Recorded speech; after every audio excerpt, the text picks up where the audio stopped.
bem-vindos à quinta temporada da Lu Concept Podcast, especial mês de agosto, que tá lindo, tem uma temática muito família, temática que é o mês dos pais, é o mês da gestante, que tem o dia da gravidinha, e também é o mês da amamentação, que tem o agosto dourado, então a gente pegou todos esses temas com pessoas incríveis para trazer dicas, informações, aprendizados. E hoje meu convidado, gente, é tão bacana, tem uma história e um trabalho tão lindo que eu estou super curiosa para aprender e para contar para vocês. Ele é administrador de empresas, especialista em marketing e atua como doula de adoção. Para mim foi até novidade. Eu quero que ele explique porque doula para mim era doula só de parto, então também tem. E ele é certificado pelo Instituto de Doulas de Adoção do Brasil. Então, também tem uma certificação, auxiliando tanto individualmente quanto casais em todas as fases da adoção. Muito bem-vindo, Beto Fers, obrigada. Obrigado. Obrigada. O Beto também é casado com o Eric Silva, que é psicólogo clínico, que ajuda também, que tem instrução, educador parental, certo? Isso. Então, tem toda uma ideia, uma história que adotaram juntos. A Stephanie, ela tinha 6 meses? 6 meses. Hoje ela tem 5 anos e meio. E é linda, que eu acabei de conhecê-la. E eu quero muito que você me conte essa história. Primeiro, como foi o processo da adoção da Stephanie, né? E depois contar essa história de dor de adoção. Tá bom, Lu. Eu sempre tive muita vontade de ser pai. Assim, quando me perguntam quando foi que eu desejei ser pai, eu costumo dizer que eu desejei ser pai antes de desejar ser. Jura? Você cresceu com essa vontade? Sim, mas quando eu comecei a me perceber um homem gay, isso era algo muito impactante, porque eu estava rompendo com esse sonho. Quantos anos você tem? Hoje eu tenho 41, na época eu tinha uns 24, mais ou menos. Que é a nossa geração super preconceituosa. Isso, e eu entendia que eu ia ter que romper com esse desejo da paternidade, caso eu quisesse me entender e me assumir como um homem gay. Você achava que era incompatível? Exatamente, até porque não existiam formas, claro, né? Em 2008 eu conheço o Eric. No dia que a gente se conhece, a gente fala sobre o desejo que ambos temos em ser pai através da adoção. Só que isso em 2008, numa época em que era proibido que homens ou pessoas transafetivas pudessem adotar. Em 2015, o STF promulga a decisão aqui no Brasil, favorecendo a adoção por pessoas ou casais, independente da orientação sexual ou identidade de gênero, e do Estado Civil. E aí, um ano depois, a gente entra com o processo, sem ter impacto nenhum pelas questões do casal que era formado, por sermos 2 homens, né? Então, a gente fica 2 anos e 4 meses nessa espera, 1 ano para se habilitar, mais 1 ano e 4 meses na espera, e a gente idealiza que seria um menino negro que ia chegar andando, e de repente a gente recebe uma ligação, acabou de fazer 5 anos dessa ligação, no mês passado, dizendo que era uma menina branca de 6 meses, chamada Stephanie. Nossa, que ao contrário do que a maioria busca, né? Completamente, e aí a gente tinha um perfil, que era uma criança de 0 a 2 anos, podia ser menino ou menina, e era indiferente para a raça, mas a gente idealizou uma criança, tinha até um nome, era Gabriel, Jura? De repente era uma menina branca chamada Stephanie. Então, pra gente foi uma grande surpresa, mas é a melhor surpresa que eu já vivi na vida. Ai, que coisa boa. Então, mas como não era legal, isso era algo que vocês esperavam que legalizasse, ou vocês já tinham dado como impossível, vamos tentar em outro país? Tiveram alguma... A gente olhou para outras possibilidades, para a possibilidade da reprodução assistida fora do Brasil. Um pouco antes de entrar na fila da adoção, a gente chegou a participar de uma palestra, e para a gente, especificamente para a gente, não era algo que condizia com aquilo que a gente queria, que tivesse a história da nossa família. Mas alguma coisa para mim, porque em 2008 a gente fala sobre adoção, e de lá até 2016, quando a gente entra, eu começo a pesquisar muito sobre adoção, que é o que vai culminar no meu trabalho hoje como doula. Começo a pesquisar dentro do Brasil e vou ficando muito, muito, muito desconfortável com o que eu estudo, porque se falava muito sobre uma adoção muito vista como um ato de caridade, e sem olhar para os impactos que a adoção percorre na vida do filho adotivo. E aí eu começo a pesquisar fora do Brasil, sobre quais são esses impactos na vida da pessoa adotiva, porque a gente adota uma criança e é nosso filho adotivo, mas é uma pessoa adotiva. Claro. Todas as questões da adoção vão impactar na vida dessa pessoa por toda a sua vida, não só na infância e adolescência, mas por toda a vida dela. E aí, na literatura estrangeira, eu começo a achar mais significado para aquilo que até então estava dentro da minha concepção de paternidade ou de visão de mundo. Hoje a gente tem mais bibliografia no Brasil que auxilia a olhar para isso, mas eu fui fazendo essa pesquisa ao longo de 8 anos, então de alguma forma acho que eu entendia que a gente ia conseguir adotar. Acho que a gente foi tendo um cenário de 2008 até 2015, um cenário social no Brasil em que a gente via uma possibilidade de que isso em algum momento fosse acontecer.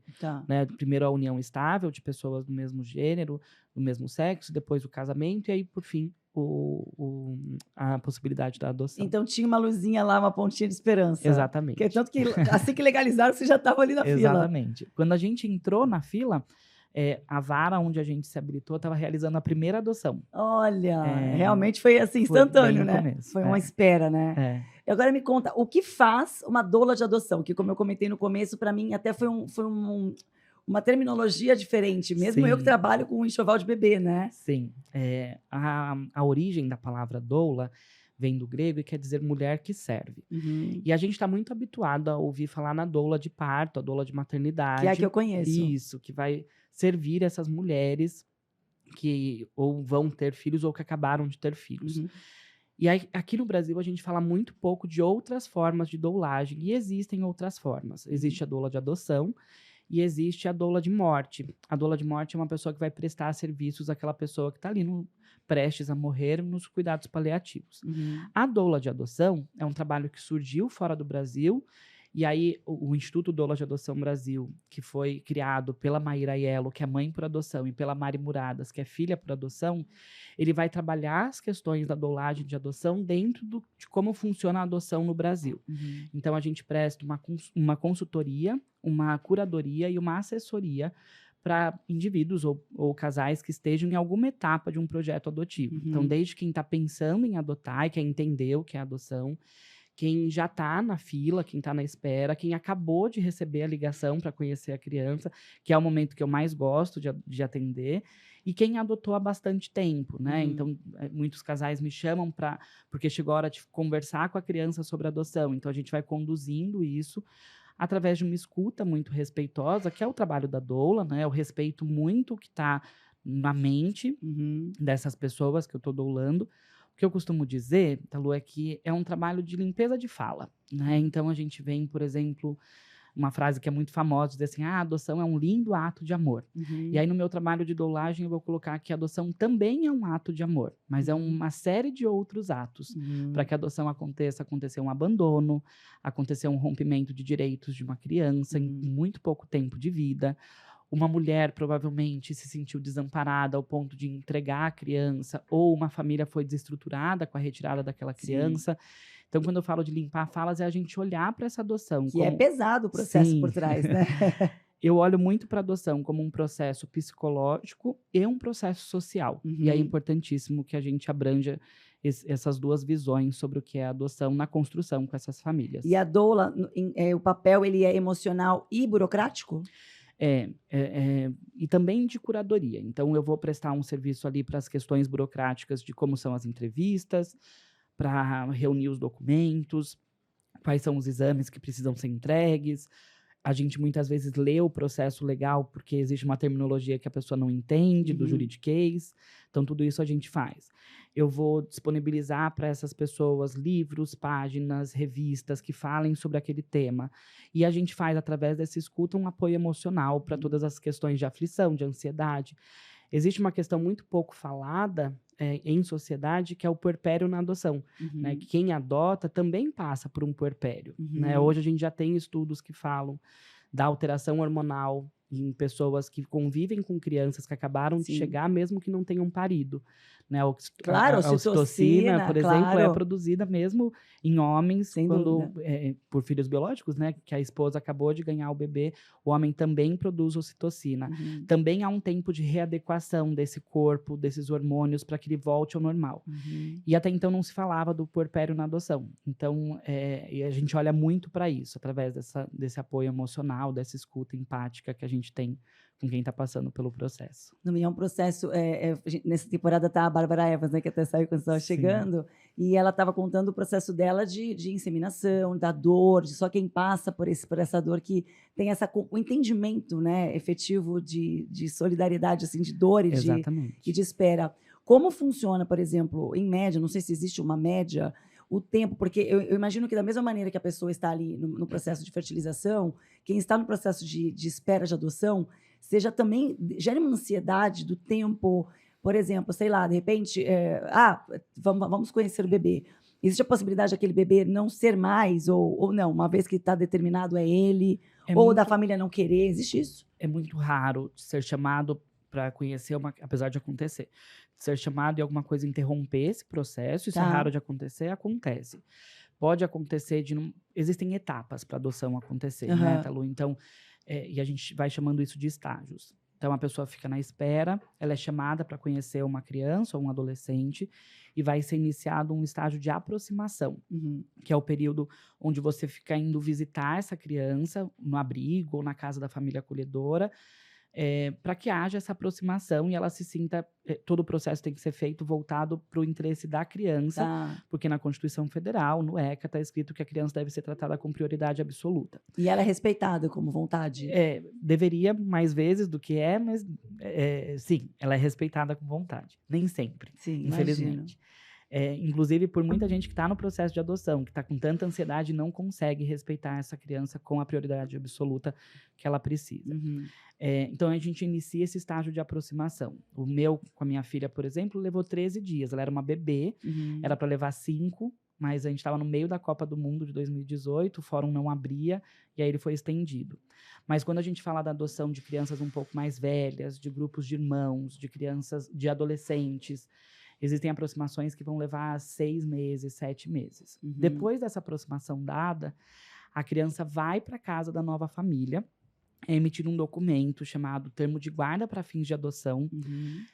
Com esse documento, a pessoa ou o casal pode matricular na escola, pode incluir no convênio médico, pode pedir a licença maternidade ou a licença paternidade junto ao INSS. E aí, esse estágio vai chamar de estágio de convivência. Essa família passa pelo acompanhamento da vara da infância. Então, eles passam por visitas do assistente social na casa e passam por entrevistas com as psicólogas das varas da infância. No final desse processo, é emitido um novo relatório que vai ser favorável ou não à adoção daquela criança por aquela família. E aí, quando finaliza isso, é expedido um mandato para que haja uma nova certidão de nascimento.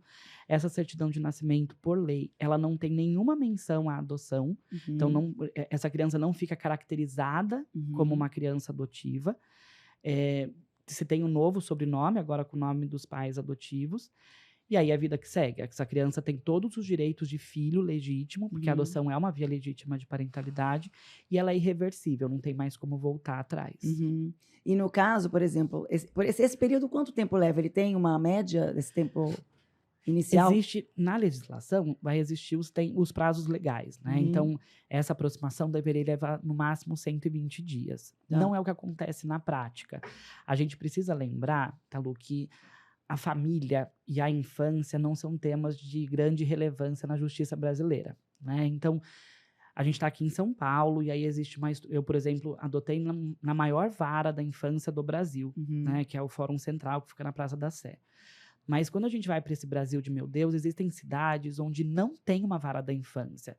Então, esse casal que quer adotar vai até um fórum central que vai resolver as questões criminais, as questões cíveis, as questões trabalhistas e as questões de família e de juventude. Então, isso demora. Isso. Então, e aí, assim, você tem que resolver quem roubou a granja do seu Zé e resolver a questão de um menino, o processo do menino vai para baixo da pilha. Então, ele vai se estendendo. Então, existe um prazo legal de 120 dias, mas nem sempre ele é cumprido. Às vezes é muito mais longo. Muito mais longo. E o que faz efetivamente aos juízes, se chama de quê? Juizados? Sim. Determinarem se estão aptos ou não? O que não, tiraria a aptidão da família ou, de repente, a criança dizer que não quer? Como seria? A criança também é ouvida. A gente, mais uma vez, precisa lembrar, né, que uma criança é adotada porque ela teve rompidos, com muito pouco tempo de vida, direitos humanos muito básicos, que Uhum. estão lá no ECA, todos os direitos que ela precisa ter preservados. Sim. Direito à liberdade, à dignidade, à cultura, de acesso à cultura, à educação, a lazer. Então, ela já teve rompido isso na família de origem, quando não é um caso de uma entrega voluntária, né, Uhum. quando essa criança foi retirada do convívio. Essa família que vai adotar precisa conseguir garantir tudo isso. Então, existe um processo de habilitação em que a vara da infância vai entender se essa pessoa, esse casal, estão aptos para adotar e deveria ali ser medido se eles estão aptos mesmo ou não. Uhum.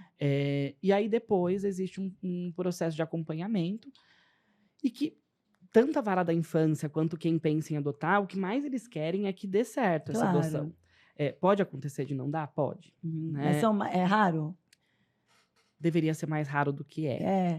O que vai acontecer muitas vezes, Talu, é o que a gente chama de devolução na adoção. Então, esse casal, durante esse período, pode manifestar o desejo de não continuar, mas eu me recuso a falar em devolução. Eu preciso dar um nome dor, correto, né? que é um novo abandono. Para essa criança, é um novo abandono. Eu já ouvi histórias de crianças que foram abandonadas 6 vezes. Sim. Meu Deus. E aí os impactos para essa criança são muito grandes, né? Porque essa criança já foi abandonada mais de uma vez. Quando ela chega nessa nova casa, o que ela faz? Com medo de se entregar no afeto, ela começa a testar essa família. Então ela fala, deixa eu ver se eu quebrar esse copo, se vão me devolver. É pior. Ela quebra, não devolve. E se eu quebrar a cristaleira inteira? Eu atendi, por exemplo, uma das primeiras famílias que eu atendi, quando eu me formei como doula, de um menino que colocou fogo na casa. Uau. Na véspera de Natal. Uau. Né? Não tem teste pior.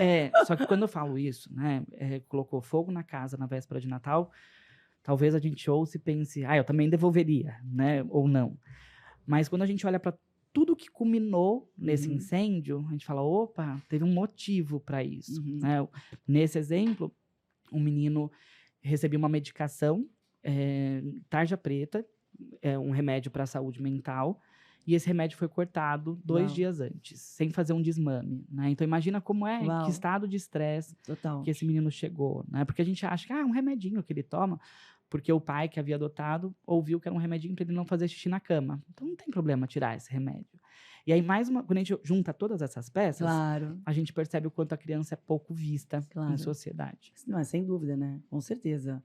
E como que funciona a demanda de procura que você tem? São casais homoafetivos? São casais héteros afetivos? Individuais? São héteros? São gays? Sabe, Talu, que quando eu me formei, eu sou a segunda pessoa no Brasil a me formar como doula de adoção. Existem muitas ou não? Hoje, umas 80, mais ou menos. São poucas, né? São. E eu sou o primeiro homem, por muito tempo fui o único homem. Hoje tem o Fred, então somos em 2. Os 2 de São Paulo? Não, ele é do Nordeste. Olha que barato. Mas o atendimento online, então eu atendo pessoas do Brasil inteiro. Legal. Né? E aí, quando eu me formei, eu achei que eu só atenderia famílias homoafetivas. E hoje é muito raro eu atender uma família homoafetiva. Por que você acha? Eu acho que o principal motivo é porque boa parte dos casais que adotam são casais heteroafetivos, né? Então, a porcentagem de casais homoafetivos ainda é menor. Então, existe uma demanda muito maior para casais heteroafetivos. Sim. Mas você está tendo uma crescente do homoafetivo, eu digo? Sim. O que eu percebo é que quem chega para mim, que quer ser atendido por mim, é uma pessoa que quer olhar muito para as questões sociais dessa parentalidade. Até porque o meu discurso na minha página olha muito para o respeito à biografia do adotivo, para respeito a essa mulher que entregou a criança ou que perdeu o filho para adoção. Então, geralmente, essas pessoas chegam por essas questões, quer olhar para as questões de racismo, que é algo que eu foco bastante e que, invariavelmente, vão impactar nas questões da adoção. Então, acho que a minha demanda maior hoje são essas pessoas que querem olhar para as questões sociais da adoção. Tem um respeito mais... Talvez uma pessoa mais preocupada em se informar e respeitar mais a... Sim. Quer estar mais antenada a essas questões sociais que permeiam a adoção. Você entende que a internet, a rede social, ela contribui com as informações? Ela deturpa? Eu acho que... Posso responder 50%? Como você entender. Eu acho que as redes sociais, a parte boa é que elas trouxeram a possibilidade dos protagonistas criarem a própria voz, né? Então, hoje eu sou um pai por adoção e eu falo sobre adoção. A gente tem perfis de filhos adotivos que falam sobre o que é ser um filho adotivo. Mas a internet é um campo aberto e que vai ter todo mundo falando de tudo, né? Então, a gente ainda tem muita rede social, aquelas que têm mais seguidores, inclusive, colocando a adoção como um lugar de caridade. A gente ainda tem muita divulgação de material falando sobre a adoção de uma maneira jocosa, como se ser filho adotivo fosse ser menos filho. Então, acho que as redes sociais ajudaram a divulgar o tema da adoção, né? Hoje, quando eu chego com a minha família e falo, a gente adotou, as pessoas geralmente falam, eu conheço uma outra família, você falou de um outro perfil e tudo mais. Mas existe também muita desinformação sobre a adoção. E o preconceito? Você recebe haters, preconceito na sua página? Na minha página, não. Eu acho que eu recebo mais preconceito por ser uma família com 2 pais. Não pelo seu trabalho, pela sua característica pessoal. Isso eu acho que eu sofro mais preconceito. Quando a Stephanie chegou, a gente foi chamado, a gente era muito inocente, eu conhecia muito pouco de rede social. A gente foi chamado para fazer parte de uma campanha publicitária em que ela não aparecia, porque era uma marca de vodka. Ela não aparecia. Ela tinha 2 meses com a gente. E o primeiro comentário que teve na rede social foi: eu tenho dó do que 2 homens são capazes de fazer com uma menina. Ai, meu Deus. E aí, naquele momento, acho que foi muito no começo, a gente falou, opa, talvez a gente precise se preservar de uma outra forma. Então, hoje, a minha filha aparece na minha rede social depois de um crivo muito grande, assim, né? Então, se alguma parte do corpo dela vai aparecer que talvez seja mais comprometedor para um risco de exposição, a gente não posta.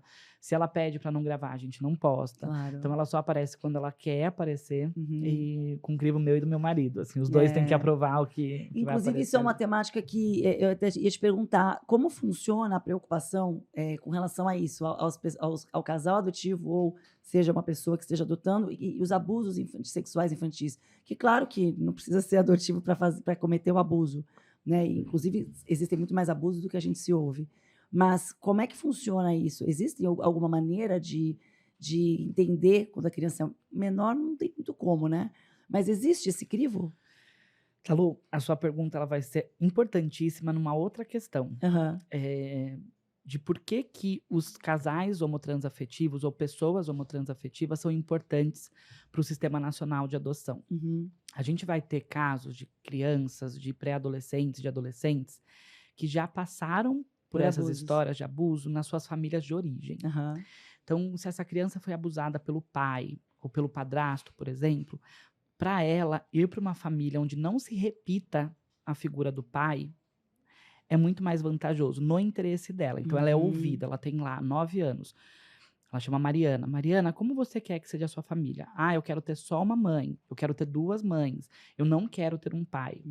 E aí a gente deixa de perceber o quanto as famílias homotransafetivas são importantes para o sistema. Elas vieram cumprir uma lacuna, porque a mesma determinação que permite que casais adotem é a que permite que pessoas solteiras possam entrar, mesmo sendo heterossexuais, né?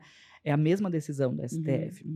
Então, ela cumpre com uma lacuna muito grande. Mas acho que tem uma outra questão na tua pergunta. Muitas vezes a gente vai conseguir perceber, muitas vezes não. Então, a criança está em acolhimento, ela nunca falou do abuso.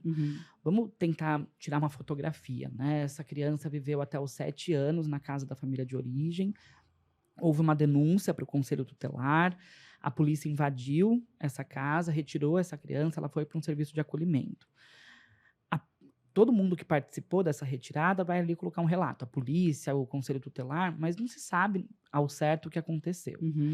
Essa criança foi para acolhimento, depois de um tempo o juiz entendeu que, não tem como ela voltar para a família de origem. Ela precisa ser adotada. Ela foi adotada. Ela se deu muito bem nessa família, agora ela está com 11, 12 anos, porque levou um tempo.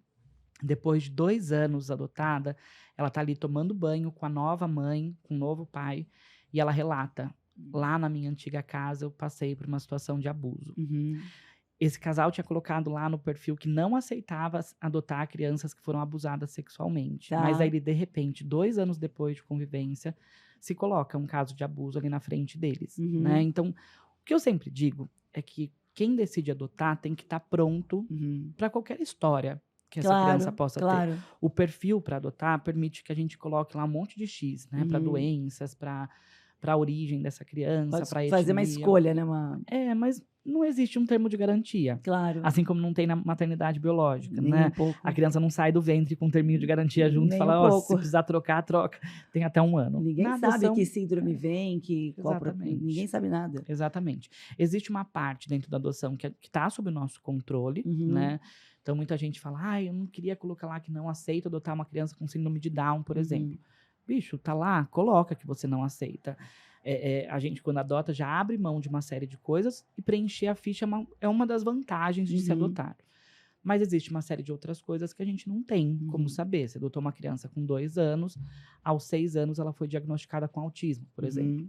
Não tem como saber. Claro, como também se fosse um filho biológico, seria a mesma questão, né? Exatamente. E você como pai, qual o principal desafio, digamos? Antes de tudo, como você fez o seu processo de adoção pessoal? Quando você tomou a decisão de se tornar doula de adoção? Como foi? Lembra que eu falei do puerpério na adoção? Sim. E lembra que eu falei que eu sonhei muito em ser pai? Uhum. Eu fiquei esse tempo todo sonhando em ser pai. Quando minha filha chegou, eu queria tanto ser pai, eu esqueci de ser outras coisas. Né? Eu tinha um emprego, eu trabalhava 10 anos num segmento completamente diferente. Eu estava no auge da minha carreira, estava prestes a escrever um livro sobre o segmento que eu trabalhava. Eu criava cheiros de marcas. Minha filha chegou, a exemplo do que acontece com muitas mulheres, eu fui demitido 20 dias depois que ela chegou. Gente, porque você também foi cuidar da filha.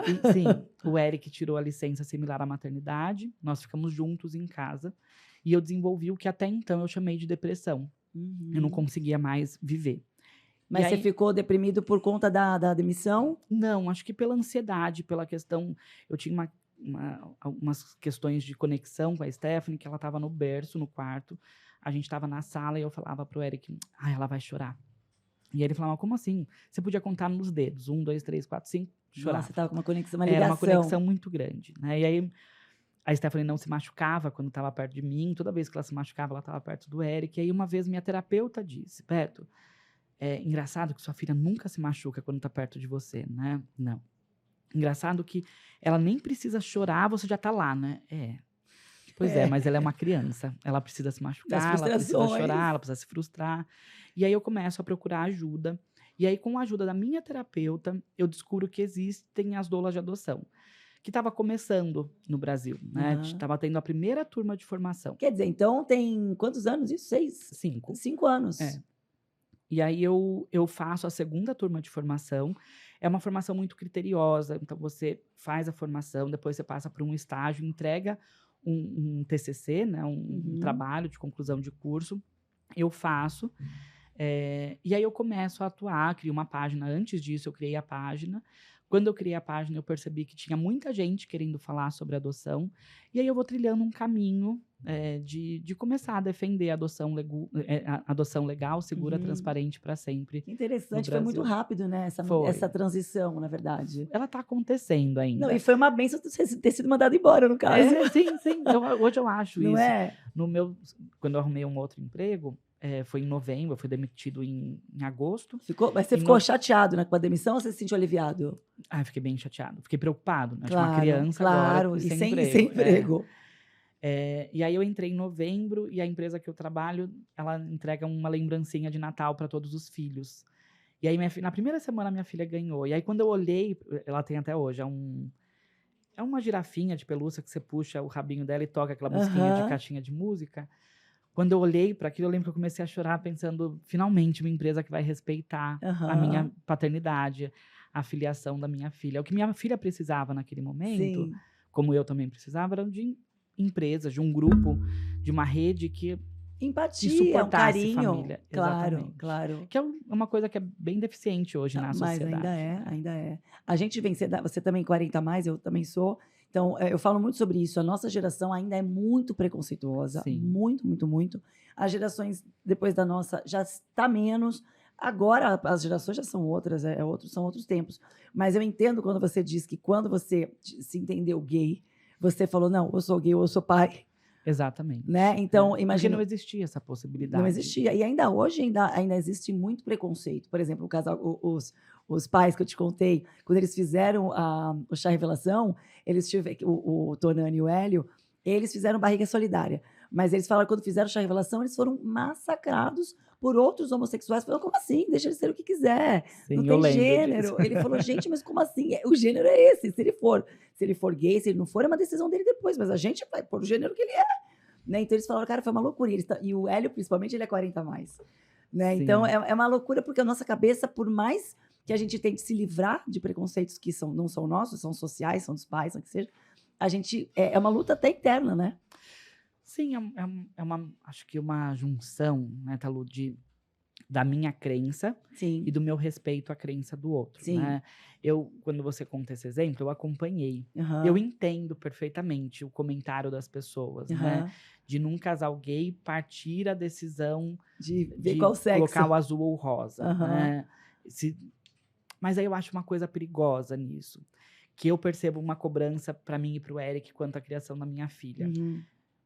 Quase uma coisa, vocês que são aí LGBTs, vocês se resolvam e façam o trabalho pra gente. Uhum. Não acho justo cobrar só deles que não haja o chá revelação, mas quando você pega uma famosa que seja hétero e que faz um chá revelação, ninguém escreve nada na rede Não, social ainda dela. curtem e ainda apoiam.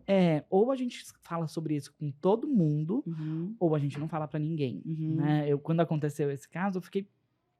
Acho que a minha primeira reação foi falar, ai, realmente, eles não precisavam. Eu falei, mas por que só eles não? Aham. Né? Não sei te dizer de que lado eu fico, Sim, sabe? a sua opinião pessoal. Eu defendo muito que não haja o chá Mas revelação, mas você- para todo mundo. Mas com relação a julgamentos, você não entende também que, sobretudo os homossexuais, que são tão julgados, nesse momento estão fazendo um julgamento? Você entende? Entendo. Porque entendo. vocês são julgados muito, né? Todo mundo é julgado o tempo inteiro. Você sabe, Talu, que a gente tem uma preocupação muito grande de não ser taxado como os gays que deram certo, Aham. né? Por termos bons empregos, Uhum. por termos filha, por termos adotado. E eu me policio muito para isso. Sou cheio de defeitos, assim como tenho uma série de virtudes, né? Que são para além da minha orientação sexual ou para o Claro. meu gênero, né? Eu não sei se eu consigo, talvez eu esteja jogando contra mim, se eu disser assim, sim, parte dos próprios gays o preconceito. Não sei, acho que parte da É da sociedade. sociedade. E aí a gente não pode esquecer que os gays também fazem parte dessa sociedade. Sim. Né? É a mesma coisa a gente falar, parte dos próprios negros o racismo. Sim. Não, eles também são vítimas do Sim. racismo. E, inclusive, eu entrevistei um pai que ele é engajado na causa preta, que é um pai preto, e ele descobriu autismo depois de adulto por causa do filho. E ele luta muito sobre o letramento racial, e ele fala o quanto que ele se descobriu machista. Exatamente. Entendeu? Então, assim, ele luta contra um preconceito e ele se descobriu com outro preconceito. Exatamente. Você percebe? Então, é uma loucura. Então, o importante, eu acho que é a gente tentar evoluir como ser humano, independente da raça, da orientação sexual. Todo mundo tem. Você sabe, Talu, que quando não, eu ia falar quando a Stephanie chegou, mas há cerca de 2 anos atrás, eu e o Eric tivemos uma discussão que partia as pessoas, como eu sou mais afeminado que o Eric, as pessoas muitas vezes colocam eu como sendo a mãe da Stephanie, como se eu fosse a mãe. E eu não sou como se fosse nada, eu sou pai. Você é pai. Sim. E aí existiu uma discussão minha do Eric, assim, mas você quer que eu faça o papel da mãe, o que você tá pedindo? E aí uma hora eu olhei pra ele e falei, mas... Vocês dois, entre vocês. E aí eu falei, mas assim como eu não quero estar no lugar da mãe, eu não tô te pedindo pra estar no lugar da mãe, esse lugar não existe. É isso. Mas lutando contra uma sociedade que insiste tanto em querer que haja esse lugar da mãe, de repente a gente está reproduzindo esse padrão. Vocês se perderam também. Sim, é por isso que eu digo que a gente também faz parte dessa sociedade. Claro, né? é isso aí. E como que é? Então, aí vamos lá. Então, como é o cenário? Vocês dois com uma filha, né? Sim. Chegou ela, você não deixava ela se machucar, você então, com a tua terapia, com o seu trabalho, você se organizou. E como é, então, a dinâmica de dois pais, né, que hoje, então, se envolvem, inclusive, na causa da adoção, que é o seu caso. Ele, na terapia, ele lida com as mesmas famílias ou não necessariamente? Não, o Eric lida com bastante família. Hoje ele também é educador parental, formado pela FEF. E aí, por conta da página que a gente tem junto, hoje a grande demanda que ele recebe no trabalho como psicólogo e eu como doula está ligado às famílias. Né? Eu tenho, por exemplo, eu tenho um curso que eu faço sobre adoção. Eu tenho É alunos... online? É online. Legal. Eu tenho alunos no meu curso que são pacientes do Eric, Claro, por exemplo. converge, né? Super. Eu tenho hoje um casal que o Eric atende que eu os doulei, mas por uma coincidência, assim, eu os doulei por um período, depois o marido virou paciente do Eric e agora eles estão fazendo terapia em casal com ele também. Ai, que né? barato. Mas acho que por a gente estudar muito as questões de família e as questões de gênero e as questões relacionadas à orientação sexual, eu acho que parte da gente é uma preocupação em não reproduzir alguns preconceitos, né? Então, a gente faz muita questão, vou dar um exemplo que não tem a ver com preconceito de gênero, mas a gente faz muita questão que metade das bonecas da Stephanie sejam pretas, porque a gente entende que se metade da população brasileira, segundo o IBGE, é preta ou parda, a gente faz muita questão que as bonecas sejam pretas. E é muito difícil, você luta contra uma maré, porque você vai na loja de brinquedo, a boneca preta tá lá em cima, e geralmente ela é muito cara. Jura? Como ela é a única, você pega a Barbie preta, por exemplo, ela é muito cara Olha, comparada eu não com as sabia outras. disso. As baratinhas vão ser padrão, loira, magrinha. Ah, sim, sim. Mas aí tem uma Barbie, por exemplo, nem sei se existe mais, que era uma Barbie que usava cadeira de rodas. Eu achei o máximo, mas ela custava tipo 4 vezes mais do que a outra Barbie, né? E aí fica inviável. Claro. Então a gente faz muita Quer dizer, é uma inclusão que não inclui, né? Sim. Mas muitas vezes, Talu, a gente vai lutando contra uma maré. Assim, por mais que em casa a gente não se prenda ao rosa ou ao azul, dia desses a gente estava comprando alguma coisa para Stephanie, acho que era um sorvete. E ela falou, mas azul é de menino. E aí a gente se olha e fala... Vai sair um palavrão aqui no microfone. Lá em casa também, fica tranquilo. Porque a gente fala, meu Deus, a gente não traz isso para casa. Claro, mas né? mas ela está convivendo com rede social, ela está convivendo com o mundo, né? É um mundo social. Claro. Né? E aí, por mais que a gente tente, ele está ali posto na nossa mesa. Né? E como você sente a relação nas escolas, por exemplo? Vocês têm convivência com outros casais homoafetivos na escola dela? É raro? Como vocês são... como é que é a relação? A Stephanie estuda numa escola relativamente grande. E que a gente tenha conhecimento... A Stephanie é uma criança que tem 2 pais e tem mais uma ou 2 crianças, talvez 2 crianças gêmeos, que tenham 2 mães. A Stephanie, com 5 anos, ela está na 3ª escola. Porque a gente teve muita dificuldade com as 2 primeiras. No meu TEDx, eu falo sobre a dificuldade da escola. Do que a gente passou num dia das mães na escola. Foi? Mas assim, uma agressividade? Com ela. A escola fez uma lembrancinha de Dia das Mães. Todas as crianças estavam escrito mamãe e no dela estava escrito o nome dela. Ela tinha 3... A escola não soube... Não. E olhou para um lugar de muita solidão. E ela teve uma febre nessa noite. Muito grande.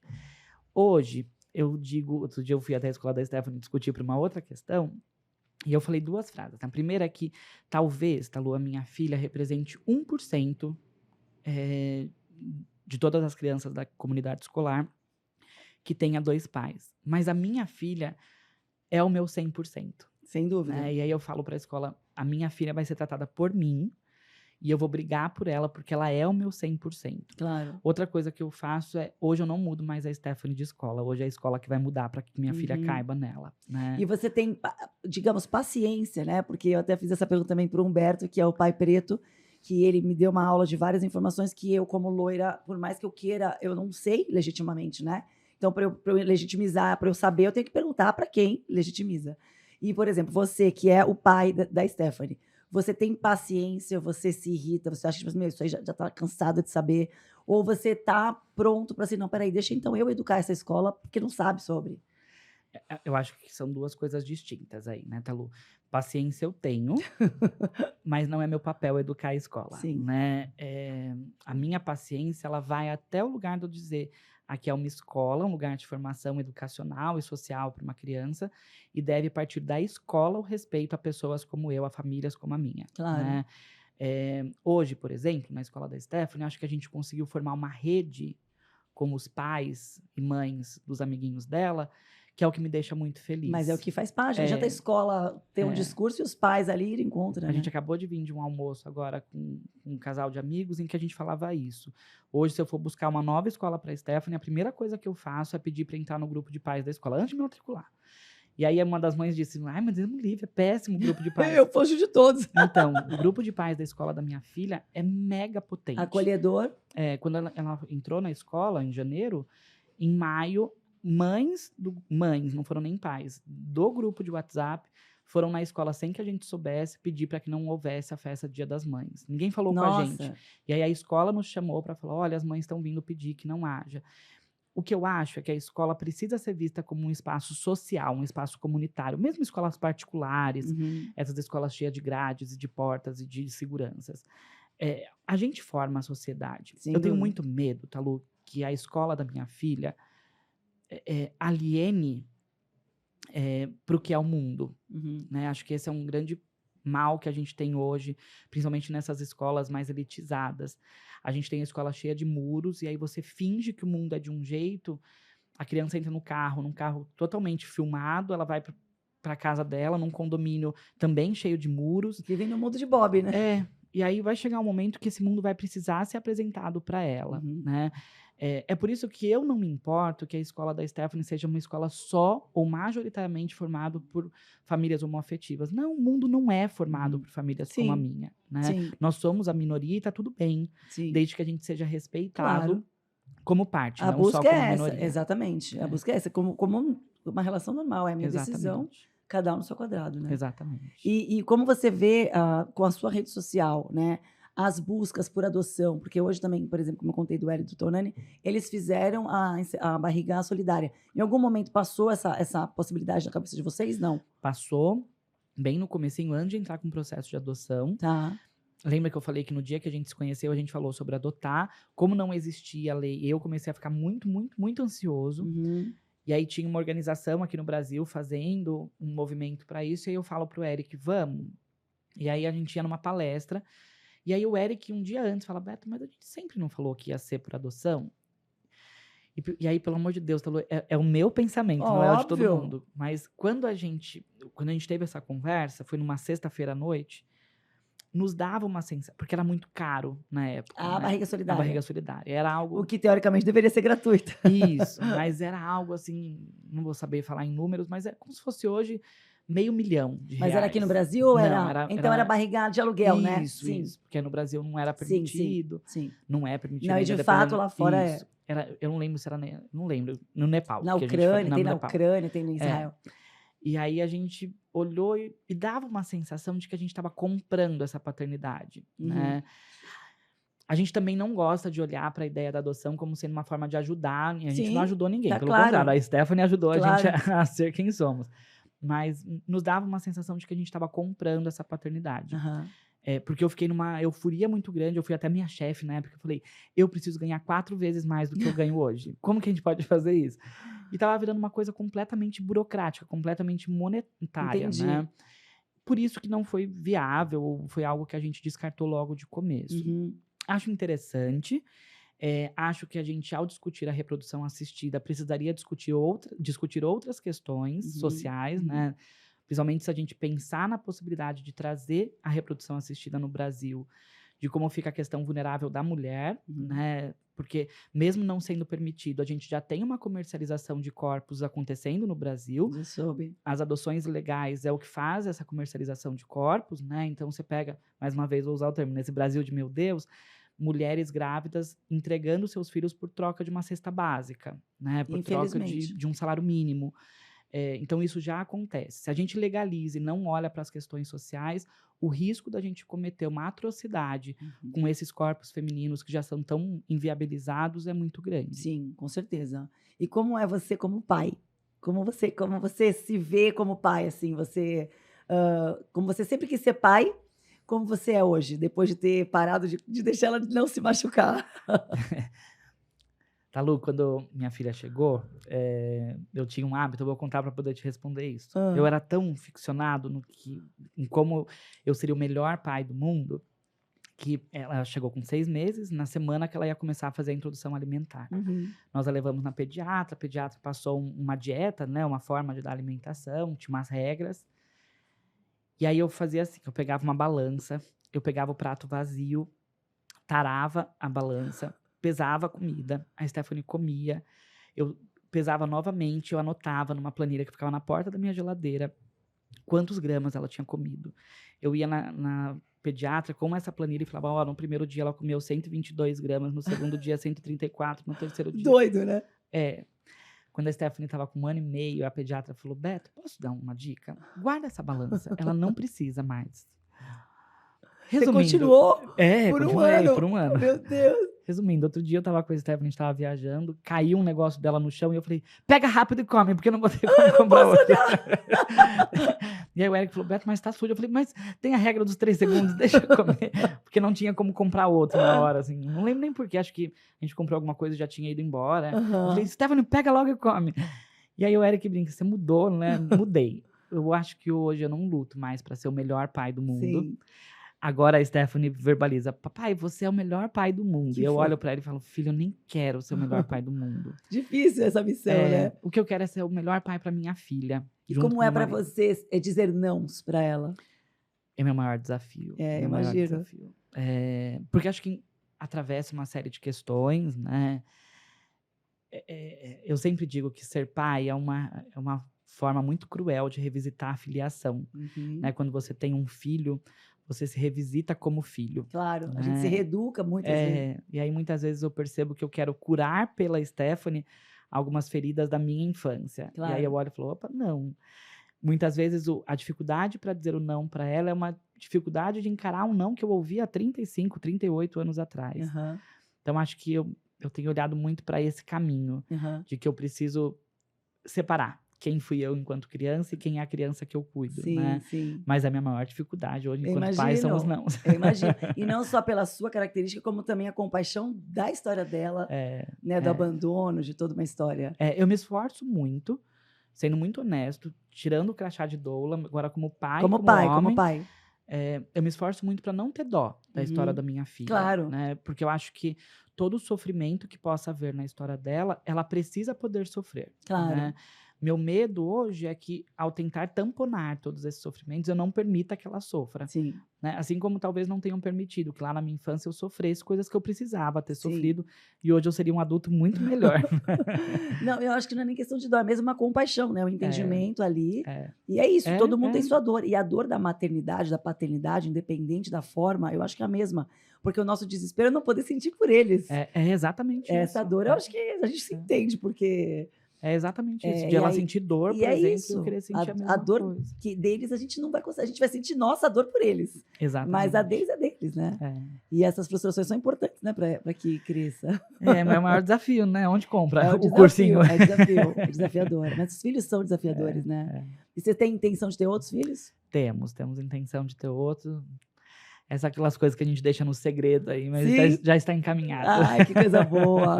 E me fala uma coisa, qual que é a sua diria, dica ou uma mensagem que você possa dar primeiro para os pais, também homoafetivos, que assim como você talvez achasse que não fosse para eles, né, que não é para eles, que de repente podem se inspirar aqui na sua conversa, na sua história, primeiro como pai, né? Depois até como profissional, porque eu acho que também é um caminho super interessante, né? Eu mesma não conhecia, achei super bacana. E preenchedor, talvez. Eu acho que a minha dica vai servir para as duas coisas. Por muito tempo, famílias como a minha, assim como famílias de mãe solo, famílias de pai solo, foram tidas como novos modelos familiares, ou famílias diversas, ou famílias diferentes.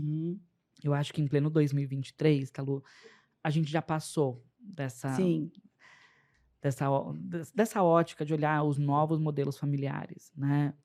Eu costumo dizer que minha família é mega tradicional. Já não são mais novas, né? Minha família é super tradicional. A Stephanie fica pistola comigo. Mas ela acaba de jantar, eu exijo que ela fique na mesa até todo mundo acabar de jantar, mesmo ela querendo sair para brincar no tapete. Ela tem horário para dormir, ela tem horário para tomar banho, ela tem uma rotina. Então, minha família é super tradicional. Claro. Então, acho que famílias homotransafetivas, famílias formadas por adoção, famílias que se dão através da reprodução assistida, famílias de mães ou pais solo, não dá mais pra gente se encarar como famílias diferentes. Todas as famílias são diferentes. Sem dúvida. Todas, né?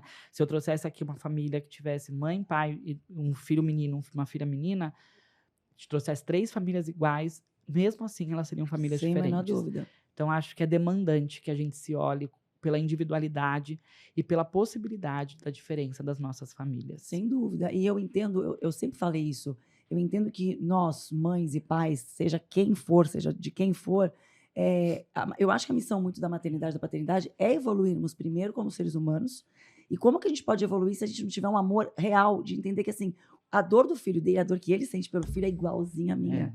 Eu até fico emocionada com isso, porque é fato. Né? É fato, a gente não é possível que as pessoas julguem, que as pessoas não olhem para o outro com a mesma dor que poderia sentir se fosse no seu lugar. Né? Então, quando já chega desse princípio, tudo já muda tudo. E a sua emoção, Calu, eu acho que vem, tá? É a sua emoção, eu não estou julgando a tua emoção.